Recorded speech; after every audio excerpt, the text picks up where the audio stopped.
Olá, meu aluno, minha aluna, você que está me assistindo aqui, hoje a gente vai conhecer um pouquinho mais a respeito das células. Hoje a gente vai conversar a respeito do esqueleto que elas possuem. É isso aí, as células têm um esqueleto também, né? Assim como nós que temos um esqueleto, as células também têm. E o interessante é que esse esqueleto é extremamente dinâmico, ele é capaz de montar e desmontar para poder as células desempenhar uma série de funções, né?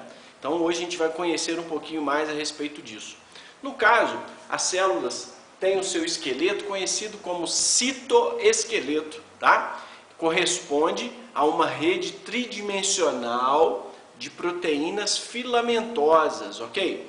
Então eles ficam dispersos pelo citoplasma e pelo núcleo da célula de maneira alongada, são proteínas filamentosas, tá? Dispersas em várias direções, ok? São feitos, então, por proteínas diferentes, tá? Esses componentes são feitos por proteínas diferentes. Um desses componentes são os filamentos de actina, tá? Outro componente são os microtúbulos. E existem ainda os filamentos intermediários. Esses nomes são feitos com base no diâmetro da espessura desse filamento, né? Feito com base na espessura desses filamentos proteicos. Os mais fininhos, filamentos de actina, também chamado por isso de microfilamentos, e os mais espessos são os microtúbulos, que são túbulos ocos, já já a gente comenta mais sobre eles. Aqueles filamentos proteicos, né, que têm uma espessura intermediária, então, são os filamentos intermediários, na verdade, é um conjunto de proteínas que podem formar esses filamentos, ok? Vamos falar um pouquinho sobre cada um deles. Olha só, vem comigo. Microtúbulos, depois a gente fala, filamentos intermediários também fica para depois. A gente começa com os filamentos de actina, ok? Esses filamentos são formados por uma proteína globular, quer dizer, uma proteína arredondadinha, que é chamada actina. A actina está representada aqui, tá? Essa actina é comum em todos os eucariontes. Olha só, é interessantíssimo isso. É uma das proteínas mais encontradas em todas as células que existem em eucariontes, ok? Para que a célula monte e produza esse filamento, ela precisa de energia, ou seja, essa actina é unida por ATP, ok? Ó, ATP, aquele mesmo que mantém que fornece energia para a célula. Ele também vai servir para muitas outras coisas, como montar esses filamentos, por exemplo, ok? Então, esses filamentos, eles podem, quando necessário, ser polimerizados, ou seja, eles podem crescer de tamanho com a adição de actina, certo? E quando necessário, eles podem ser despolimerizados, ou seja, ele pode perder filamentos de actina. Então eles vão diminuindo o seu tamanho, dependendo do grau de polimerização e despolimerização. Tá vendo só? Olha aqui, ó. Vou escrever esses nomes, ó. Polimerização, ok? É quando monta o filamento, né? E despolimerização. É quando desmonta o filamento. A entrada de actina polimeriza, a saída de actina no filamento despolimeriza. Ok? Está aqui a representação então para você. Esses filamentos têm muitas funções, são bem bacanas, tá? Vamos comentar um pouquinho a respeito deles então. Olha só, vou apagar o esqueminha aqui, só para a gente conversar um pouquinho mais a respeito deles, ok? Que podem então desempenhar as seguintes funções, olha aí. Funções, olha só.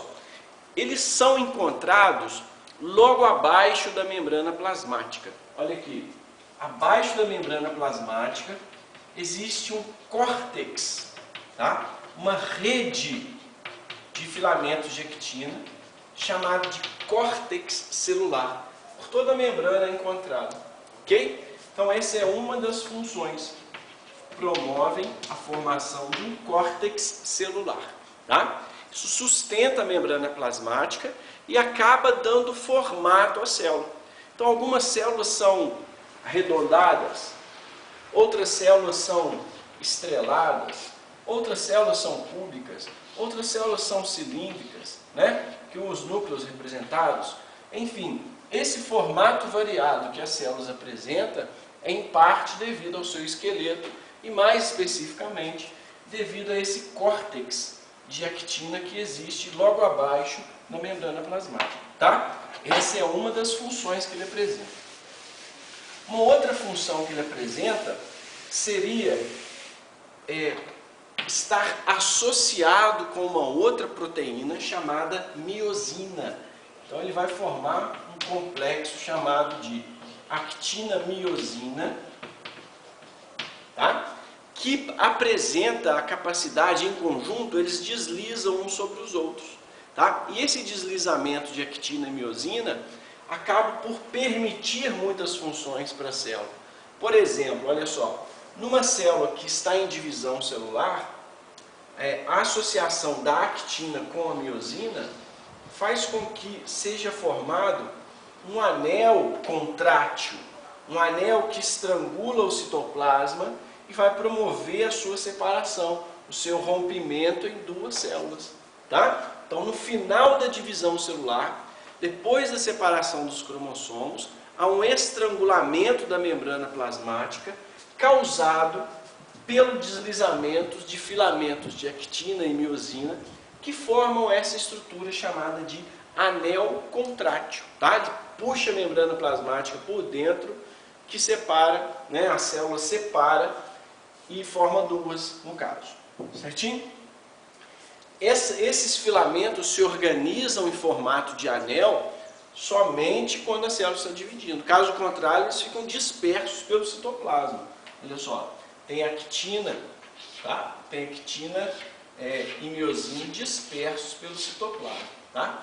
Essa dispersão, né, que ocorre aí de maneira tridimensional, conforme a gente já comentou, ela é importante também para promover a contração das células musculares.